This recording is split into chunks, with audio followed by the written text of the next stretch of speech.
বিশ্ববিদ্যালয়ের দাবিতে তিতুমির কলেজের সামনের রাস্তায় ব্যারিকেড দিয়ে অবস্থান করছেন শিক্ষার্থীরা।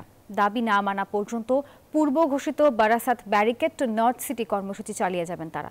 দাবি আদায়ে 4 দিন ধরে চলছে তাদের আমরণ অনশন। Barasat barricade two north city কর্মসূচির অংশ হিসেবে বিকেলে সড়ক ব্যারিকেড দেন শিক্ষার্থীরা। পরে মহাখালী ও গুলশান এলাকায় মিছিল করেন। দাবি না মানলে ঢাকা উত্তর সিটি কর্পোরেশন এলাকা অবরোধের হুঁশিয়ারিও দিয়েছেন আন্দোলনকারীরা।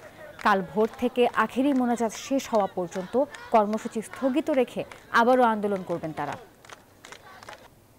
যদি 6 কলেজ তারা সেন্ট্রাল ইউনিভার্সিটি চায়, তাদেরকে রাষ্ট্রের পক্ষ থেকে সেন্ট্রাল ইউনিভার্সিটি দিয়ে দেওয়া হোক।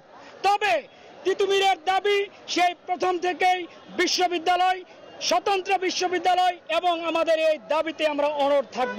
আমরা সড়ক এবং রেলপথ যেটা আছে সেটা চলমান থাকবে। আখেরি মোনাজাতের পরে আমাদের যে স্পন্টানিয়াস যে কর্মসূচি আছে সেটা চলমান থাকবে।